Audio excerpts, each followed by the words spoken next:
Assalamualaikum warahmatullahi wabarakatuh dan selamat pagi kepada semua students 5 Al-Biruni yang berada di atas talian. Assalamualaikum dan selamat pagi. Sihat hari ini students?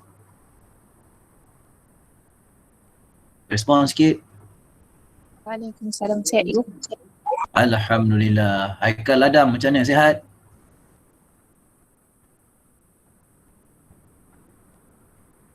Alia macam mana, okey sihat Alia? Sihat cikgu. Alhamdulillah. Nurin Afrina sihat? Sihat cikgu. Alhamdulillah. Aika je tak ada respon ni. Okey, tak apalah Baik. Marilah sama-sama kita membacakan umul kitab Al-Fatihah. Semoga pelajaran pada pagi ini diberkati oleh Allah Subhanahu Wa Taala dan mendapat petunjuk ilmu daripadanya. Al-Fatihah. A'udzubillahi minasyaitonirrajim. Bismillahirrahmanirrahim. Alhamdulillahirabbil alamin. Ar-Rahmanir-Rahim. Maliki yaumiddin. Iyyaka na'budu wa iyyaka nasta'in. Ihdinas siratal mustaqim. Siratal ladzina an'amta 'alaihim ghairil maghdubi 'alaihim waladdallin. Amin. Alhamdulillahirabbil alamin wassalatu wassalamu ala asyrafil anbiya'i wal mursalin wa ala alihi washabbihi ajma'in. Nahmaduhu wa nasta'inuhu wa nastaghfiruhu wa na'udzu billahi min syururi anfusina wa min sayyiati a'malina. May yahdihillahu fala mudilla lahu wa may yudlilhu fala hadiyalah. Allahumma salli wa sallim ala sayyidina Muhammad wa ala alihi wa sahbihi ajma'in. Amma ba'du. Alhamdulillah, kita bersyukur kehadrat Allah Subhanahu Wa Taala kerana kita dapat berjumpa lagi dalam kelas sejarah pada pagi ini, iaitu hari Jumaat bersamaan 2 Julai 2021. Alhamdulillah. Okey. Baik. Okey, kita juga perlu menzahirkan rasa kesyukuran kepada Allah Subhanahu Wa Taala kerana kita dapat menyertailah kelas pada pagi ini kan. Sebab bukan semua pelajar dapat menyertai kelas PDPR kerana masalah dan juga kekangan-kekangan tertentu. Okey, banyak masalah, setiap orang tak sama kan. Dan tidak kurang jugalah yang malas tu, satu hal juga tu. Itu satu. Jadi kita bersyukurlah kehadrat Allah SWT kerana kita dapat bersama-sama dalam kelas PDPR ni. Bukan senang sebenarnya Dia perlukan satu perjuangan yang tinggi, keimanan yang kukuh, keikhlasan dan juga sungguh-sungguh. Bukan senang sebenarnya Baik. 4 orang saja di atas talian, termasuk cikgu 5 orang. Tak apa, kita teruskan. Okey, baik. Hari ini insya-Allah kita akan tamatkan bab 6 dengan subtopik yang terakhir, iaitu tragedi hubungan antara kaum. Ataupun rusuhan kaum lah, ataupun lebih dikenali dengan tragedi 13 Mei 1969. Begitu. Baik. Jadi sila pastikan bersama dengan anda buku teks sejarah tingkatan 5. Kalau tak ada, awak boleh lihat skrin yang cikgu kongsikan. Dan juga buku-buku catatan, pen-pen warna untuk buat catatan dan juga gariskan isi-isi penting. Okey, jom kita lihat. Okey students, apakah misi pelajaran untuk topik kita pagi ini, 6.5 tragedi hubungan antara kaum? Baik, hasil pembelajaran berjaya dicapai oleh murid sekiranya anda menjelaskan sebab-sebab tercetusnya rusuhan kaum atau tragedi 13 Mei 1969. Itu yang pertama. Baik. Yang kedua ialah anda dapat menjelaskan usaha atau tindakan kerajaan menangani peristiwa tersebut. Begitulah Jadi cikgu nak buat catatan sikit. Okey. Bentar. Pilih warna. Okey, baik. Baik, kita lihat introduction ataupun mukadimah. Okey. Tragedi hubungan antara kaum ataupun tragedi 13 Mei 1969. Okey. 13 Mei 1969 adalah peristiwa hitam dalam sejarah negara lah.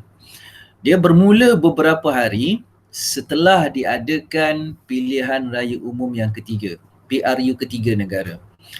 Di keputusan pilihan raya tersebut menyebabkan berlaku ketegangan antara penyokong parti politik lah yang memprovokasikan keadaan. Okey, jadi situasi ini mencetuskan rusuhan lah antara kaum di negara kita.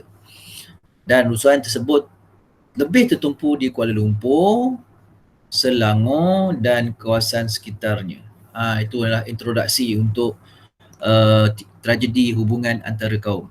Baik, apakah faktor-faktor yang mencetuskan rusuhan kaum tersebut? Okey, baik, kita lihat di sini.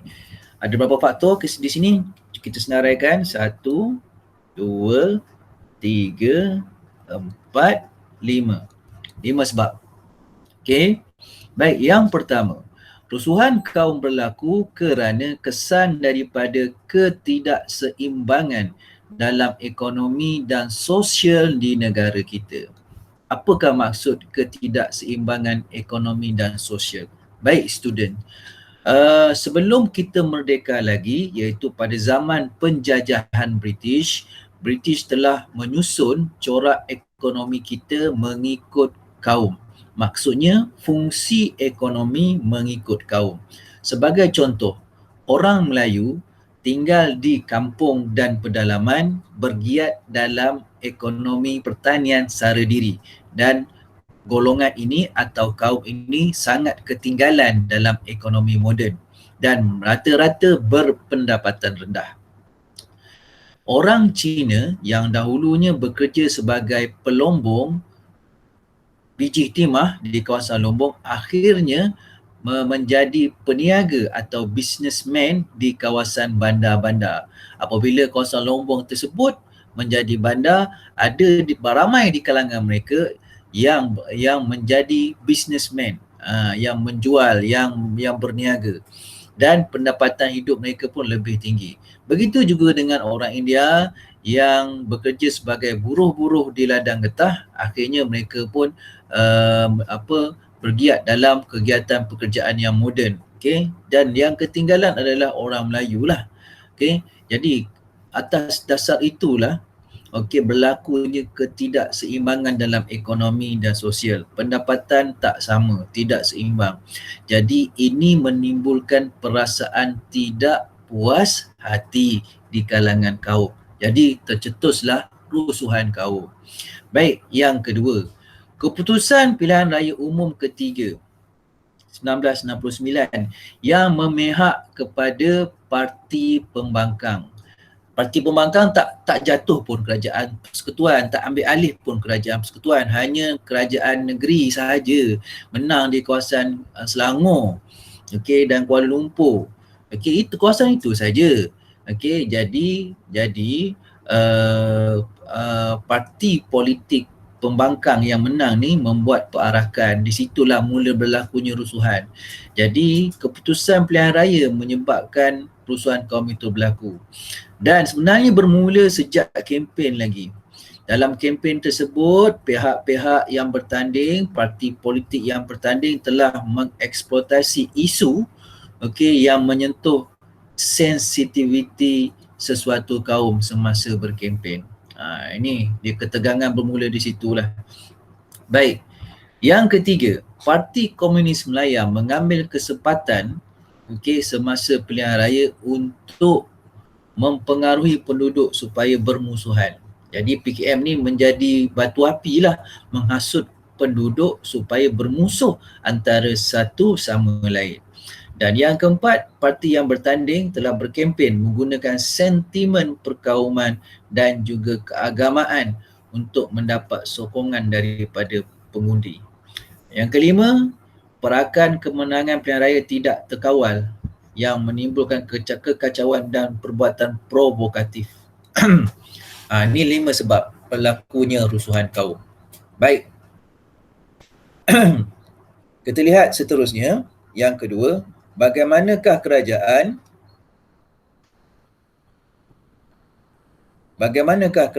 mengatasi masalah tersebut? Baik.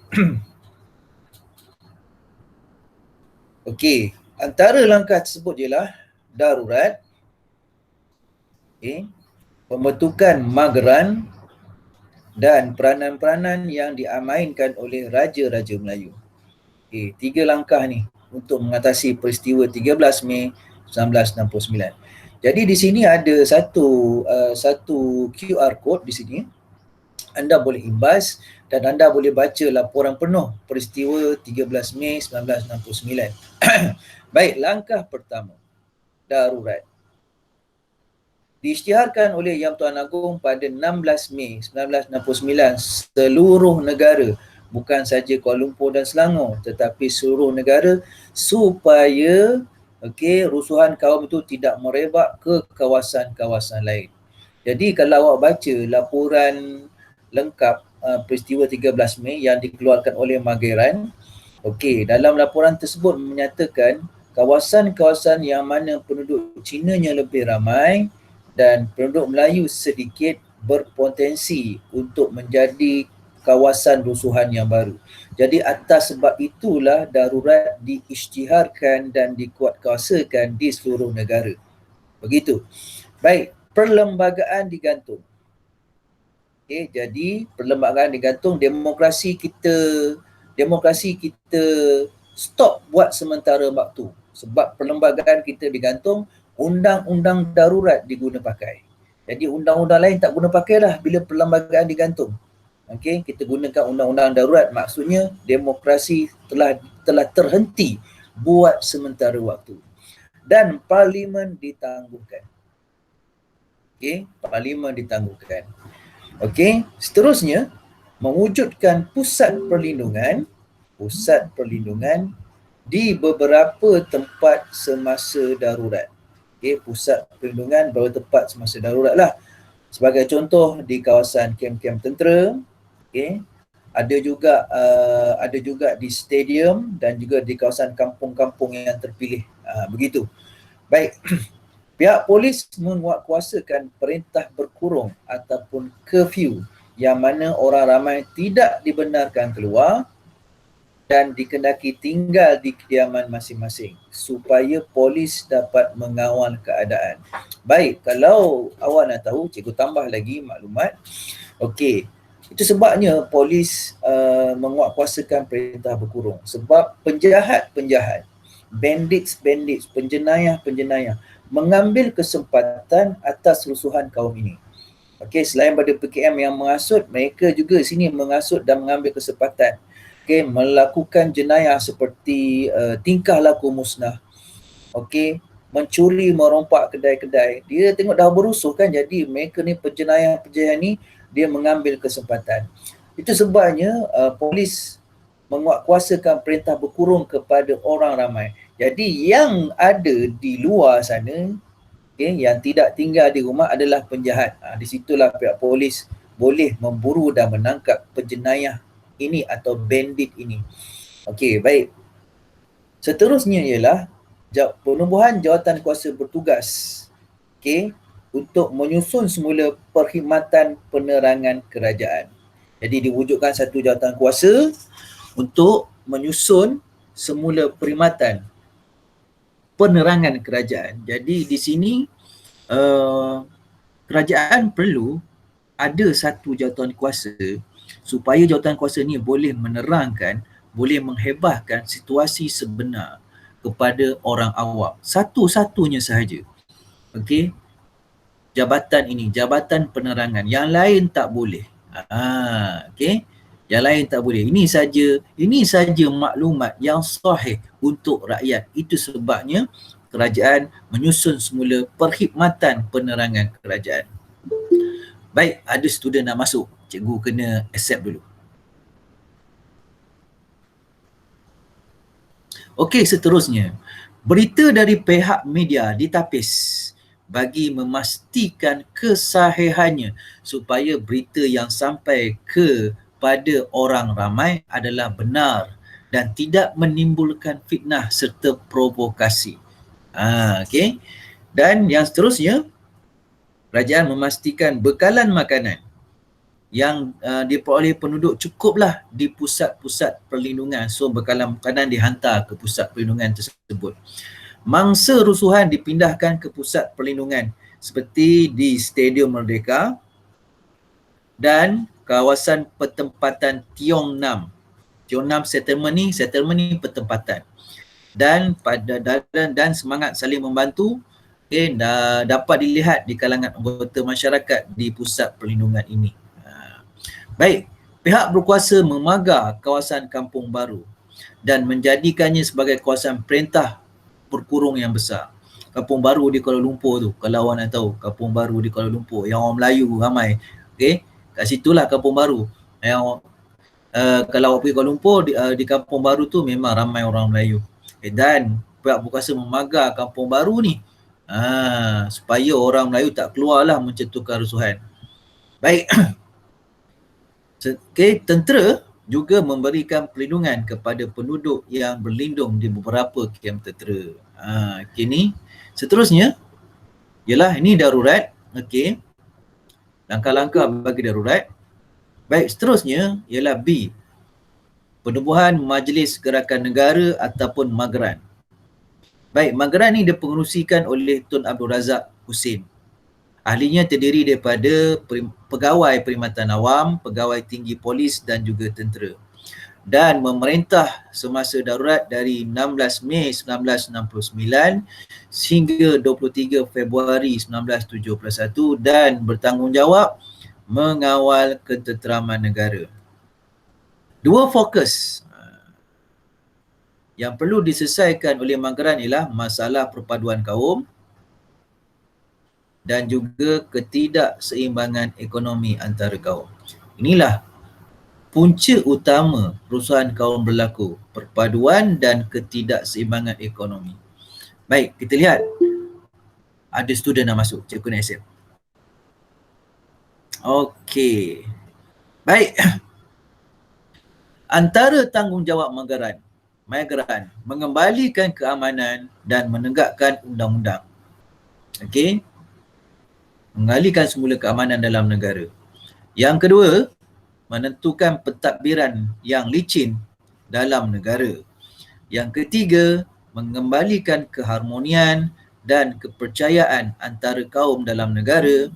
Yang keempat, menggantung sementara penerbitan semua akhbar sehingga negara kembali tenang dan menguatkuasakan Akta Hasutan 1948 dan seterusnya Jabatan Penerangan menapis berita palsu dan menerangkan usaha-usaha kerajaan untuk memulihkan kembali negara. Kita lihat berapa tanggungjawab Mageran. 1, 2, 3, 4, 5, 6. Ada 6 fungsi ataupun tanggungjawab Mageran. Baik, gambar di bawah adalah gambar ahli Mageran. Kalau awak perasan, ini PM kita, Perdana Menteri, bekas Perdana Menteri kita. Okey, Tun Abdullah Ahmad Badawi. Inilah dia. Yang ni, okey, Tun Abdul Razak, bekas Perdana Menteri kita jugalah di sini. Okey, yang lain ni cikgu tak apa kenal lah yang lain ni kan. Cikgu kenal 2 saja. Okey, ada Muhammad. Okey, Tun VT Sampatan ni cikgu kenal lah, ni dia. Okey. Muhammad Ghazali Dr. Ismail Abdul Rahman ni kalau tak silap. Okey. Inilah antara orang-orang yang terkenal lah. Okey, dalam Mageran. Baik.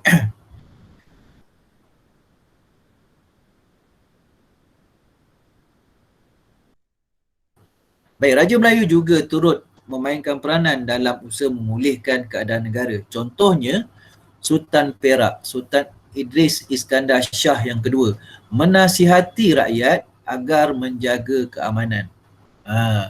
Dan negeri Perak telah menubuhkan jawatan kuasa muhibah dan menulis surat kepada penduduk agar bertenang dan membantu negara mengembalikan keamanan.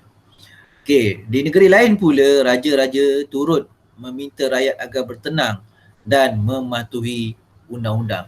Kalau kita lihat, okey, keratan akhbar di sebelah dalam bahasa Inggeris, don't let this happen in Perak, plea by Sultan. Jangan jangan ini berlaku di Perak, maksud merujuk kepada rusuhan kaum di Kuala Lumpur dan Selangor tu. Play ni rayuan oleh Sultan Perak. Begitulah kata akhbar The Straits Times. Okey, ini dia. Okey, baik. Begitulah students, okey, pelajaran kita pada pagi ini. Yang pertama ialah kita perlu tahu sebab-sebab berlakunya rusuhan kaum ataupun tragedi 13 Mei 1969 itu. Ada berapa sebab? Kita cek balik tadi. Okey. Ada 5 sebab, 5 sebab, dan pelajar juga perlu tahu langkah-langkah kerajaan menangani rusuhan kaum tersebut. Ada 3 langkah lah. Yang pertama ialah pengisytiharan darurat, yang kedua adalah penubuhan mageran, yang ketiga peranan raja-raja dalam memulihkan keadaan negara. Jadi itulah usaha-usaha untuk menangani rusuhan kaum 1969. Baik, jadi moralnya pelajar-pelajar, okey, sebenarnya, okey, kalau awak nak tahu, benda ni, perkara atau rusuhan kaum ni sebenarnya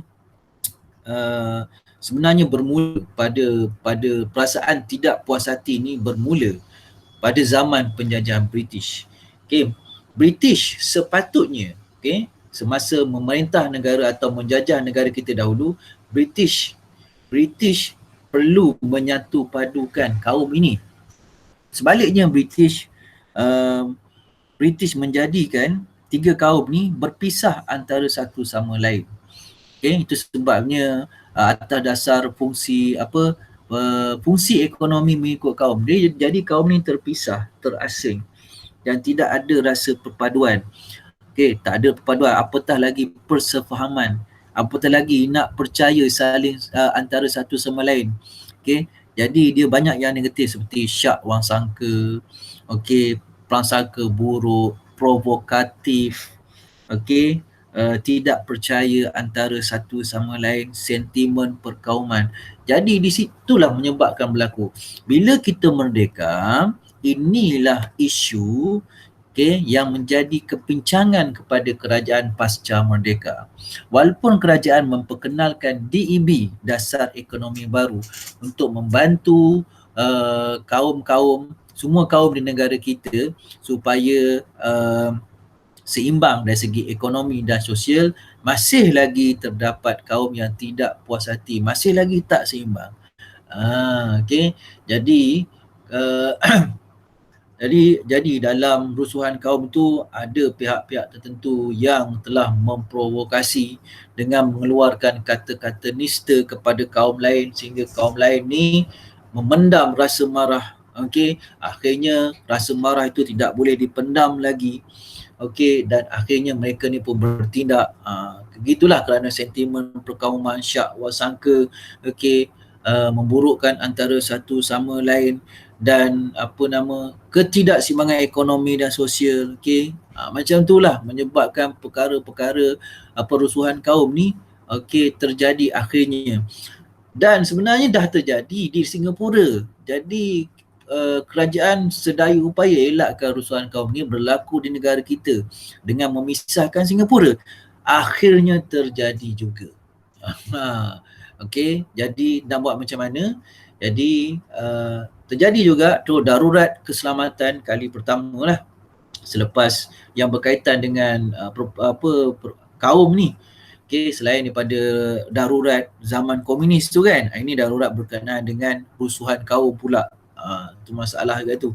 2 tahun juga tu untuk mengembalikan negara dalam keadaan pulih semula kan. Baik, 2 tahun. Kita tengok macam Mageran tadi, dia punya tempoh berfungsi 16 Mei 1969, 23 Februari 1971. Lebih kurang lah 2 tahun lebih kurang. Okey. Baik, kita lihat seterusnya. Okey, selesai. Tamatlah kita bab yang ke-6. Alhamdulillah. Begitu. Okey. Baik, sebelum cikgu tangguhkan, okey. Ada apa-apa soalan setakat ni okey tak? Silakan student. Saya.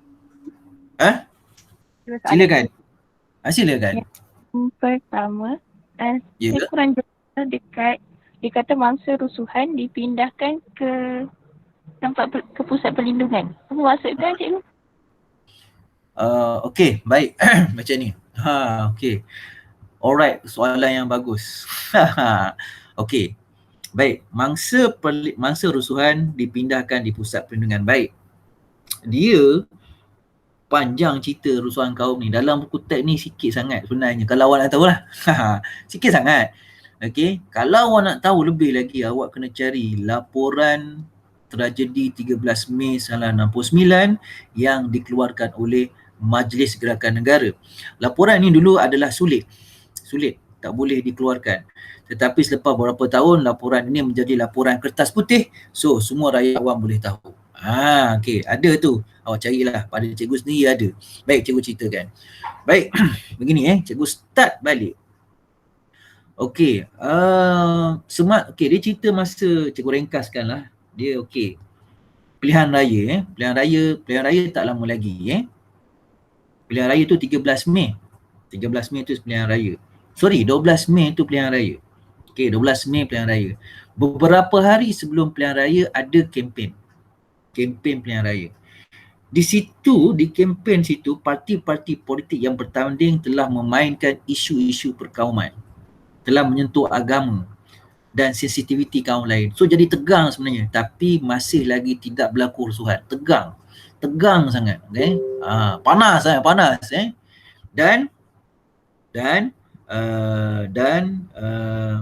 dan di situlah tiba-tiba ada muncul di dalam diri rakyat berbilang kaum di negara kita satu sifat tidak puas hati yang amat sangat, dendam kesumat. Okey, tak puas hati. Kerana kempen tadi. Okey. Dan ekoran juga yang lama daripada British, sejak zaman British dulu, ketidakseimbangan ekonomi. Okey. Kemudian pilihan raya bertenang lagi, tak ada rusuhan. 12 Mei tu pilihan raya. Pilihan raya bertenang lagi, pergilah pusat mengundi. Kemudian diumumkan bahawa di kawasan Kuala Lumpur, Selangor tu pembangkang menang. Siapa pembangkang itu? Tak ingat cikgu. Antaranya Allahu Akbar. Tak ingat parti pembangkang tu. DAP. Okey. Kemudian satu lagi gerakan. Okey, adalah menang antara tu. Cikgu tak ingat, kena baca balik laporan tu. Okey, parti pembangkang menang. Dan parti pembangkang menang ni, parti pembangkang ni ramai orang Cina. Kan? Jadi mereka pun memohon permit daripada polis untuk buat perarakan kemenangan. Jadi polis bagi permit dengan syarat mereka lalu kawasan-kawasan ini sahaja. Jangan lalu kawasan-kawasan lain. Okey, baik. Hari perarakan 13 Mei. Hari perarakan 13 Mei. Okey. Mereka parti pembangkang tu berarak, tetapi mereka berarak tidak ikut peraturan polis, arahan polis. Mereka lalu kawasan kampung-kampung Melayu, mereka lalu kawasan-kawasan lain, mereka lalu balai polis dan melontarkan kata-kata nista. Okey, kata-kata provokatif kepada orang Melayu, kepada anggota polis. Okey, yang itulah antara kata nista tersebut. Cikgu tak nak cakap lah, okay? Awak pun nanti akan marah kan. Okay, kata nista lah, Melayu balik semula hutan, Kuala Lumpur sudah kami punya. Okay, macam-macam lah kata nista tu. Baik, dia ambil penyapu tu, dia arak dengan penyapu sebagai simbol apa, okay, ini Kuala Lumpur sudah menjadi dia punya kan. Jadi orang Melayu rasa marah, tapi pada masa itu orang Melayu sabar lagi. Kan. Kemudian akhirnya 13 Mei tak ada apa-apa. 13 Mei tak ada apa lagi. Kemudian orang Melayu pun ingin mengadakan pergerakan. Bukan 13 Mei, 12 Mei tu orang Melayu pun, dia 12 Mei perarakan tu, 11 hari mengundi kalau tak silap. 12 mereka buat perarakan. Okey, jadi 13 Mei ni, 13 Mei ni orang Melayu pun nak buat perarakan sebab mereka menang sebenarnya. Okey, cuma kawasan tu je mereka kalah. Okey, jadi buat perarakan. Masa itulah rusuhan berlaku. Jadi mangsa-mangsa tak kira lah, daripada China ke India ni dipindahkan ke pusat perlindungan. Okey, ada baik. Okey, mangsa ni ada yang menyorok di kedai-kedai, ada yang menyorok di rumah-rumah, okey? Dan kawasan-kawasan ini adalah kawasan-kawasan panas, tempat rusuhan kaum. Jadi apabila tentera dan polis mengambil alih, so tentera polis ni menyelamatkan mangsa-mangsa yang terperangkap ini. Bayang kerusuhan kaum, chaos, kekecohan, yang menyuruk di kedai, jadi orang-orang rusuhan kaum, peserta rusuhan kaum yang terlibat rusuhan kaum tu telah menceroboh, telah memecah masuk kedai.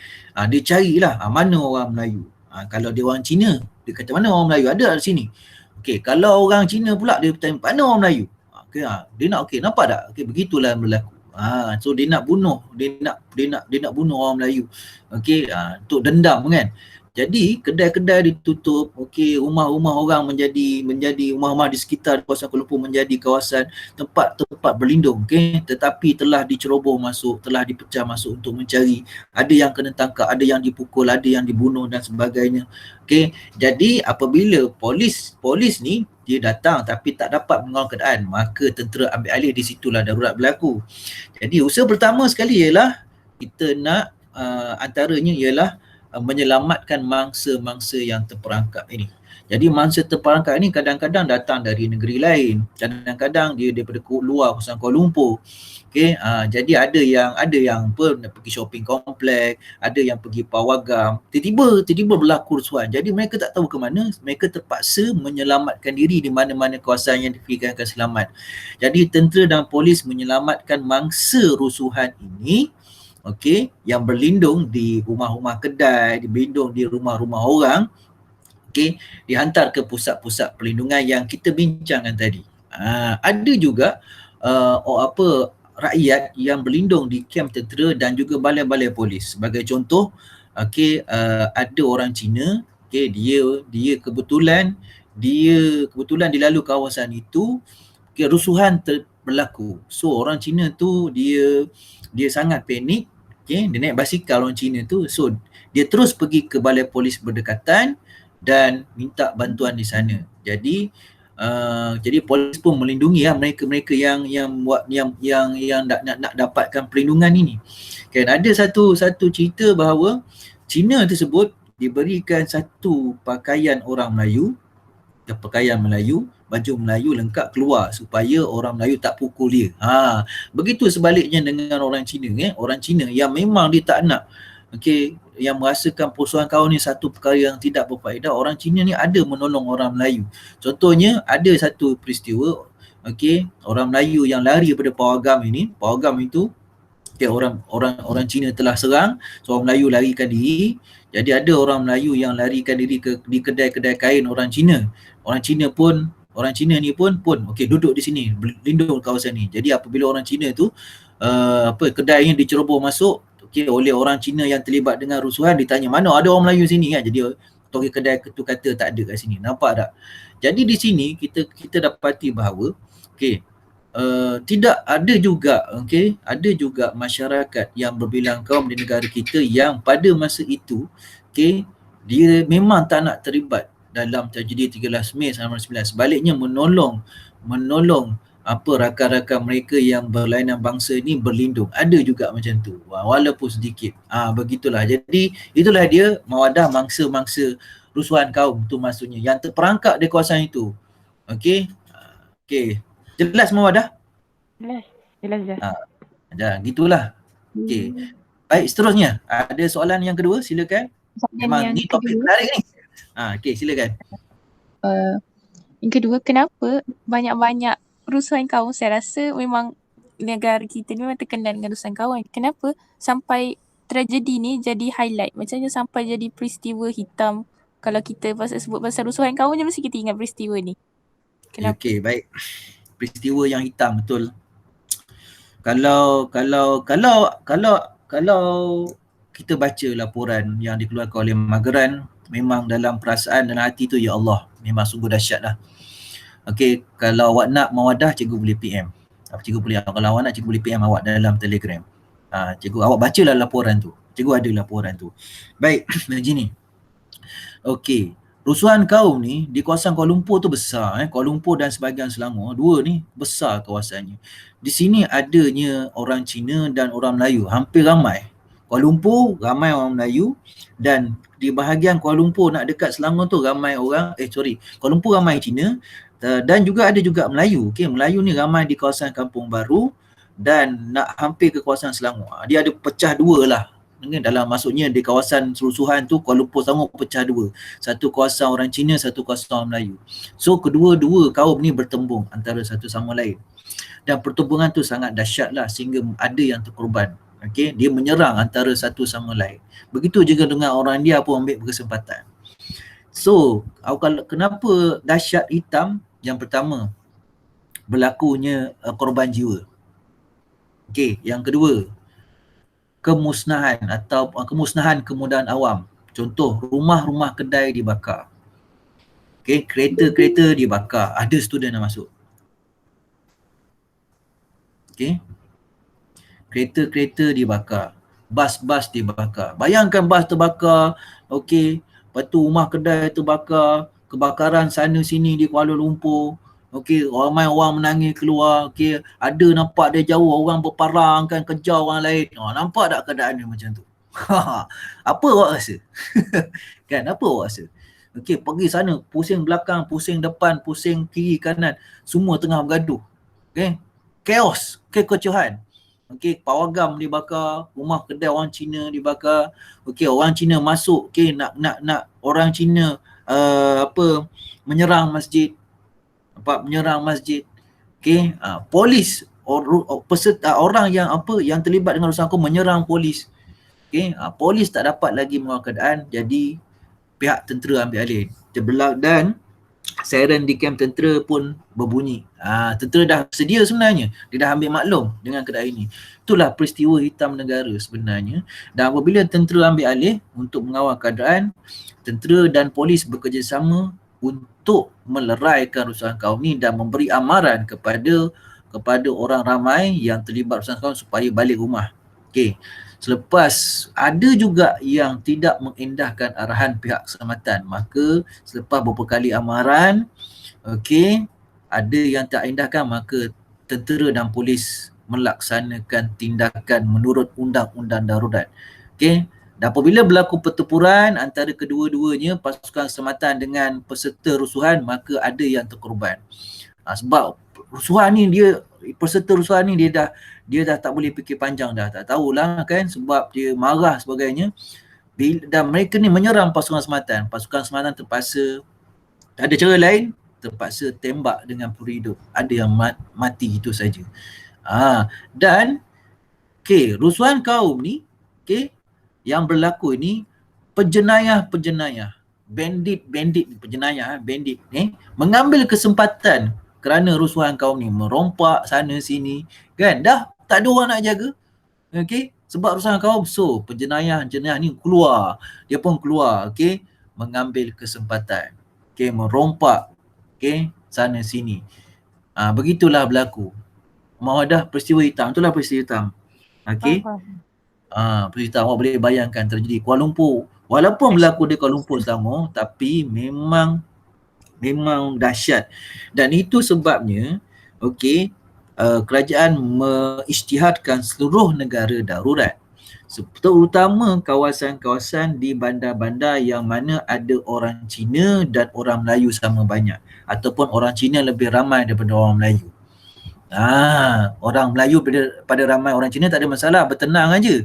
Okey, contohnya di Perak, contoh di kawasan Ipoh, Taiping, Bandar Kinta, kawasan itu ramai orang Melayu dan Cina. Dan boleh bila-bila masa saja berlaku rusuhan kaum. Nampak itu sebabnya Sultan Perak dia mengambil tindakan proaktif. Jangan perkara ini berlaku di Perak. Sebab dah ada bunga-bunga nak berlaku di Perak tu. Kan Ipoh besar, Bandar Ipoh, Bandar Taiping, Bandar Kinta, semua tu besar. Dan di situlah ada ramai orang Melayu, orang Cina. Kalau berlaku pertembungan, clash, rusuhan kaum di kawasan itu pula. So, pasukan-pasukan keselamatan di Perak pun mengambil langkah berjaga-jaga. Itu sebabnya darurat diisytiharkan seluruh negara supaya kawasan lain tidak terjadi rusuhan kaum. Okay. So bila undang-undang dikuasakan seluruh negara, mana-mana pihak yang cuba mencetuskan seseorang akan ditangkap sama sekali. Itulah begitu dahsyatnya mawadah peristiwa tragedi 13 Mei 1969 ni, rusuhan kaum. Memang dahsyat lah. Okay, awak boleh baca lah nanti kalau nak lah kalau nak PM. Okay, laporannya. Okay, kalau tak nak tak apa. Kalau nak PM cikgu boleh bagi. Okay, begitulah dia tentang tragedi 13 Mei 1969. Okay, ada soalan ketiga atau lain-lain? Silakan. Kawan-kawan ada ke? Tidak, saya nak tanya satu lagi. Boleh, banyak pun tak apa. Masa kita, okay, tak apa. Silakan. Tak apa. Kalau ada lain, okay. Sila Mawadah. Yang ketiga, tak, soalan biasa je. Kaum India, okay, steady, macam tu. Kaum India Baik, dia nampaknya di sini dia lebih berlaku pada orang Cina dan India. Orang Cina dan Melayu, situ je sebenarnya. Orang India ada juga, orang India ada juga. Okay, tapi kalau kita tengok taburan kaum, Melayu akan ramai lagi lah. Sebab Melayu paling ramai ialah Cina. Okay, dan terusnya India. Okay, tu nisbah. India sikit saja sebenarnya dekat situ. So, terlibat juga tetapi tidaklah sebab bilangan mereka sedikit. Itu saja. India terlibat bilangan sedikit. Tapi kat sini sebab sentimen perkauman ni antara tu lah. Antara Cina dengan Melayu. Di situ dua kaum ni. Sebenarnya. Dua kaum ni lah. Okay, India tak nampak sangat. Okay, ni dua ni nampak ni antara Cina dengan Melayu. Begitu. Okay. Melayu nak mempertahankan kedudukannya. Cina membuat tindakan provokatif. Okay, jadi Melayu pun rasa marah. Gitulah tu terjadi. Kenapa berlaku macam ni? Mereka dua-dua ni tidak puas hati. Tidak puas hati tentang ekonomi dan sosial mereka. Okay, sejak zaman British lagi. Sebab British yang buat benda ni. British tak menyatu padukan tiga kaum ini sebenarnya daripada awal lagi. Sebaliknya mereka pecahkan kaum ini, tinggal berasingan, terpisah, terasing. Itu menyebabkan tiada persefahaman di kalangan mereka. Kalaulah British ni kan, dia bawa masuk, ambil orang Melayu bekerja dalam sektor ekonomi moden, dalam perladangan dan juga pelombongan, kan, cuba awak bayangkan, okey, British bawa masuk imigran Cina kan, daripada negara Cina bekerja dalam sektor pelombongan biji timah. Apa salahnya bawa sekali orang Melayu kerja sekali? Okey, dalam lombong tu akan ada orang Melayu dengan Cina bergaul sama. Rasa-rasa ada persefahaman tak lama kelamaan? Mesti ada kan? Kalau dah ada persefahaman, takkan berlaku urusan kau. Percaya je cikgu. Jadi British yang atas kepentingan ekonomi British tak fikir benda-benda ni semua. Kesannya macam tu. Dan dia jadi lebih parah apabila ancaman komunis berlaku di negara kita, kerajaan isytiharkan darurat kan, yang mana kerajaan asingkan penempatan ini. Okey, orang-orang Cina yang dahulunya tinggal di pinggir-pinggir hutan dipindahkan ke kawasan pertempatan baharu dan berpagar. Begitu juga orang Melayu kekal di kawasan kampung. Jadi lagilah mereka terpisah. Okey, kat situ lebih parah lagi apabila orang Cina ramai menyertai komunis. Kan, dan sentimen komunis terhadap orang Melayu, apabila orang Melayu dulu pada zaman pendudukan Jepun, orang Melayu banyak pegang jawatan pentadbiran dalam pentadbiran tentera Jepun. Jadi orang Cina rasa macam marah kan. Itu lebih parah lagi lah jadi itu. Jadi lebih parah lagi. Okey. Itulah dia Mawadah. Okey, ada lagi soalan? Tak ada dah. 3 soalan Mawadah straight. Okey, alhamdulillah. Sebab topik ni sangat panas sebenarnya untuk kita bincangkan. Okey. Satu lagi, masa cikgu belajar di universiti pun, topik ini pun dibincangkan secara tertutup dalam bilik, dalam dewan kuliah yang dan tidak boleh dibawa keluar kan, sebab kita tak naklah timbulnya satu lagi rusuhan kaum. Dan banyak kajian-kajian ataupun kertas-kertas ilmiah tentang tragedi 13 Mei 1969 ni diklasifikasikan sebagai file sulit. Anda tak boleh akses begitu saja. Okey. Dan sebahagiannya saja yang boleh orang awam membaca. Ada. Okay, kalau awak tengok kedai-kedai buku, adalah buku-buku yang ditulis tentang tragedi 13 Mei 1969. Itu mendapat kebenaran kerajaan lah. Namun begitu, maklumat-maklumat sulit yang lain tentang tragedi 13 Mei 1969 masih lagi sulit lah. Awak tak boleh lah nak akses fail-fail tersebut. Memang sulit dah. Rahsia negara, di bawah Akta Rahsia Rasmi Negara. Okey, macam tu lah Okey, baik. Ada soalan lain? Kalau tak ada, inilah latihan yang nak cikgu tinggalkan kepada awak. Okey. Okay, tengok latihan ni. Okey, rusuhan kaum boleh berlaku sekali lagi sekiranya kita tidak mengambil iktibar daripada tragedi 13 Mei 1969. Okey, ini maklumat dia. Bagaimanakah iktibar tersebut boleh mengelakkan tragedi yang serupa berulang? Baik, maksudnya soalan ini, awak kena kenal pasti apakah pengajaran atau iktibar yang awak perolehi daripada peristiwa 13 Mei 1999. Okey, kena pasti dulu iktibar tersebut. Okey, selepas iktibar tersebut dikenal pasti, bagaimana iktibar tersebut boleh mengelakkan tragedi yang serupa berulang? Begitulah soalan. So, inilah soalan yang cikgu akan tinggalkan kepada awak untuk awak jawab. Okey, dan cikgu bagilah soalan ni sebanyak maaf. Okey, cikgu kena buat pen kejap. Okey, ni 8 markah lah di sini. 8 markah. Okey, cikgu print screen, masukkan dalam Telegram anda. Okey, sebentar. Okey, sudah. Cikgu masukkan Telegram, nanti lihat. Okey, jawab dah hantar. Okey, baik. Cikgu ada berikan latihan pada pelajaran hari Isnin yang lalu. Okey, namun begitu hanya beberapa orang saja yang hantar. Jadi, cikgu pun tak dapat nak tahu adakah awak faham atau tak faham ni. Ada berapa orang je hantar. Jadi, dah bertambah dah latihan. Sebelum ni pun ada lagi yang tak hantar. Cikgu pun tak tahulah sebab apa, kenapa awak tak hantar. Okey. Awak tingkatan 5 dah sekarang student. Okey, awak tingkatan 5, jadi awak kena tunaikan tanggungjawab awak dengan keadaan yang sangat mencabar ni. Kita lagi-lagi lacakna terhadap pembelajaran kita Jadi tolong hantar ni soalan ni. Mengapakah usaha pembangunan negara menjadi agenda utama kerajaan pada awal peruntukan Malaysia? Berapa orang saja yang hantar yang ini? Nanti hantar. KPM cikgu saja, cikgu akan semak. Okey. Ni satu, dan latihan kedua. Ni latihan kedua ni. Okey. Yang tadi tu tentang iktibar daripada rusuhan kaum tu. Latihan pertama yang hari Isnin lalu cikgu nak awak hantar. Okey, kan 15 minit. Cikgu bagi masa tu. Latihan tu sikit je. 6 markah je, 15 minit cepat siap. Okey. Tapi ada berapa orang yang hantar? Cikgu tunggu sampai malam, tak ada orang hantar lagi. Awak hantarlah terutama yang hadir kelas online ni. Hantar aje, salah atau salah betul tak apa. Cikgu akan bimbing kan. Tak pernah lah cikgu marah awak kalau salah Cikgu bimbing sedaya upaya cikgu. Okey, baik. Jadi tolong hantar latihan tersebut. Okey, daripada cikgu hantar 2 dah ni latihan hantar. Cikgu minta tolong sangat, mohon sangat. Tolonglah buat latihan ni. Okey. Sebab dengan latihan ni cikgu dapat tahulah awak punya prestasi. Itu yang pertama. Yang kedua, awak dapat tahap penguasaan TP1, TP2, TP3 sampai TP6 kan, pentaksiran bilik darjah PBD ada. PBD ni penting. Nanti akan ada laporan nanti lepas awak habis SPM nanti. Jangan main-main lah benda ni Jadi buat je kan. Satu soalan je, bukannya banyak pun kan. Okey, begitulah student. Okey. Baik, jom kita kimbas kembali dalam bab 6 ni apa yang telah kita belajar.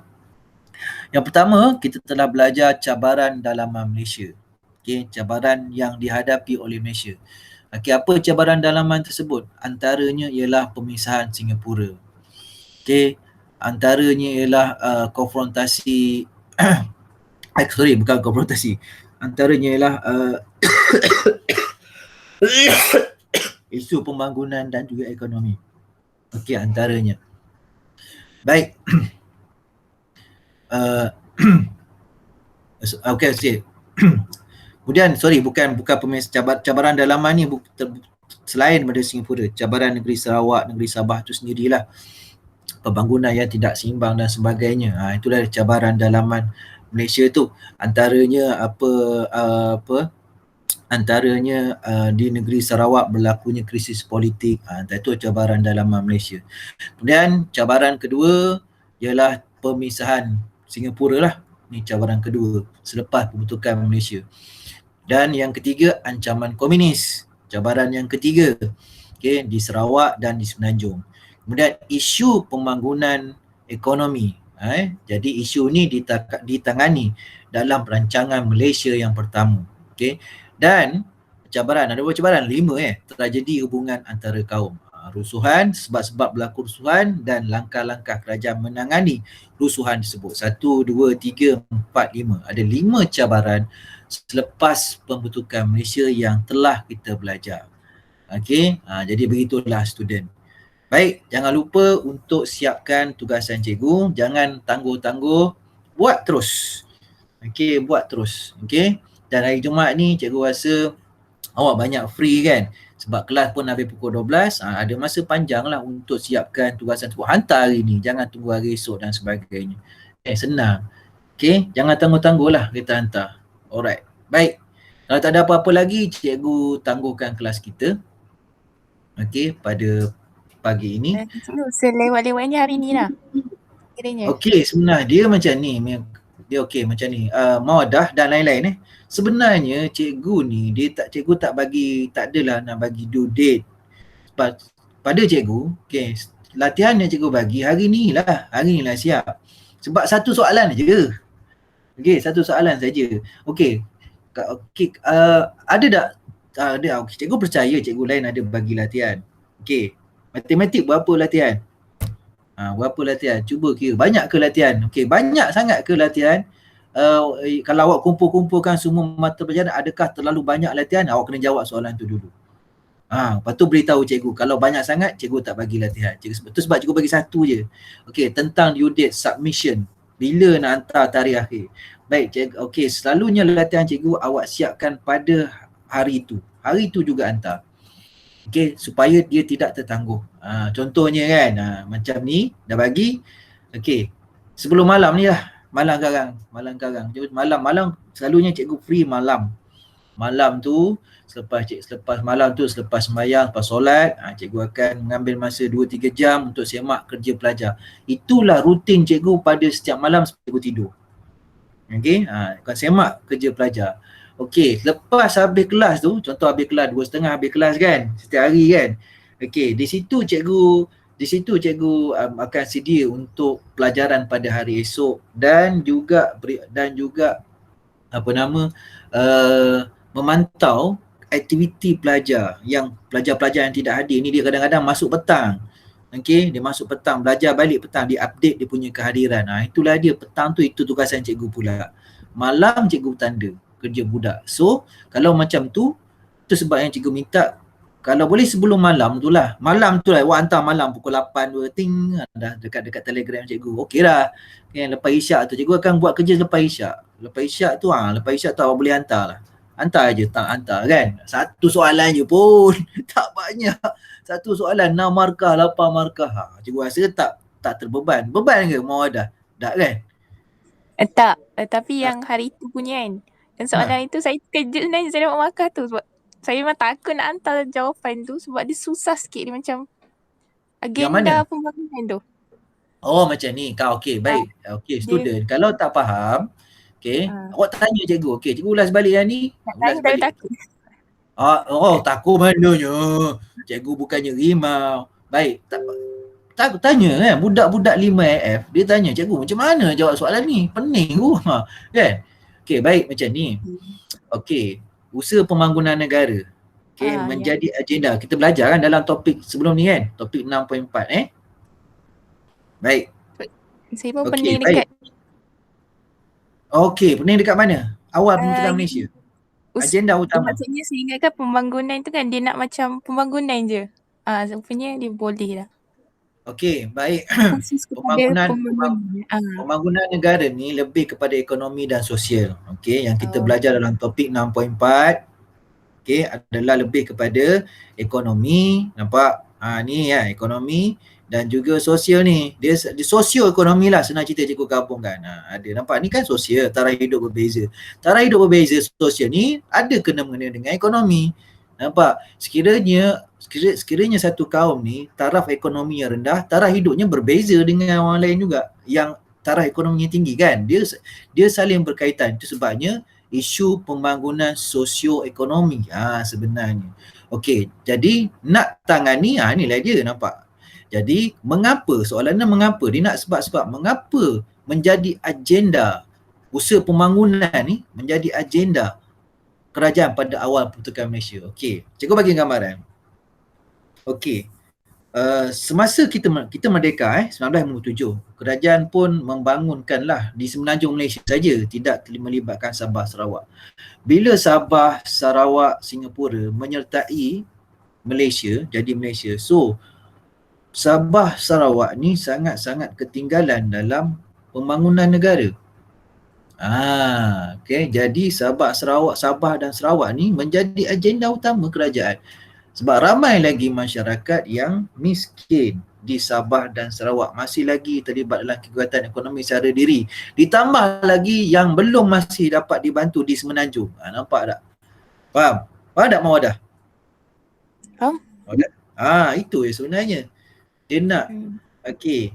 Jadi awak bagilah jawapan macam tu. Dia kebat saya jawapan yang mudah saja. Mengapa jadi agenda utama, kan?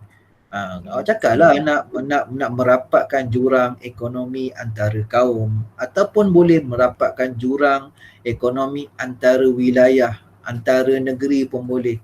Hal ini kerana Sabah Sarawak yang menyertai Malaysia masih jauh ketinggalan dalam pembangunan ekonomi moden berbanding semenanjung Malaysia.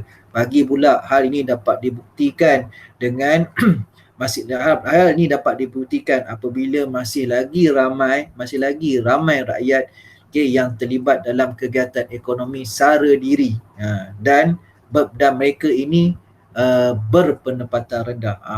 Dan kita lah bandingkan dengan penduduk di bandar, dia ada taraf hidup, akhirnya dia buat terus kepada taraf hidup yang berbeza, kan. Gitu itulah dia, kan. Nampak tak? Jadi kan sebenarnya dia terbuka je Mawadah, dia terbuka saja. Dia terbuka saja. Dah dapat. Baru saya clear sikit macam macam ni je rupanya, macam tu lah. Ya. Kan, bila kebat, maksudnya bila kebat soalan Namarkan ni soalan terbuka ni, open. Bila open, awak punya jawapan mana-mana munasabah awak boleh masukkan. Dia bukannya soalan yang orang kata limit ni, tak. Dia open. Kenapa jadi agenda utama? Antaralah untuk merapatkan jurang, membasmi kemiskinan pun boleh. Nampak? Huraikan membasmi kemiskinan macam mana? Huraikan rapat jurang.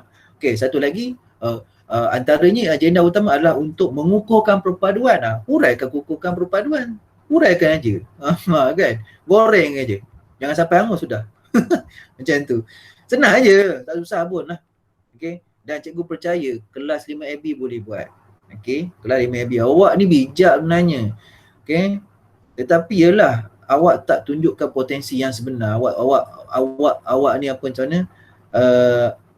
Sembunyi kuku lah. Tapi masalah sembunyi kuku, awak tak gunakan kuku tu, dia tetap faedah lah, berkarat dari dia.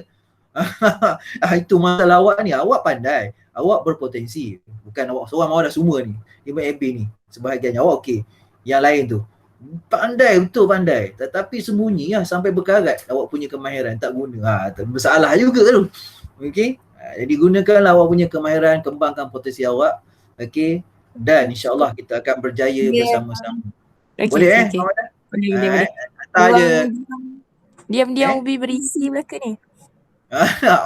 Diam-diam ubi berisi tak apa. Masalahnya diam-diam ubi berisi, ubi busuk. Masih dekat bawah tanah lagi tak ambil. Tu masalahnya. Busuk lagi dia. Cikgu tak naklah busuk. Okay, gunakanlah kan. Biar diam-diam ubi berisi, diam-diam ubi berisi busuk.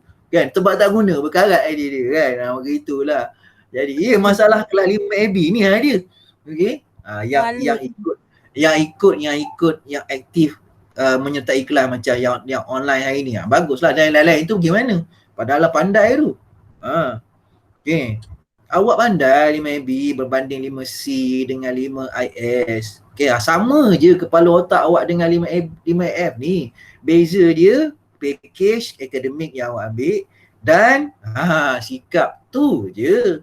Dua tu bezanya, package akademik, sikap. Bahasa otak sama, pandai dua-dua cerdik. Okay, kalau tak duduk kelas 5AB. Kan?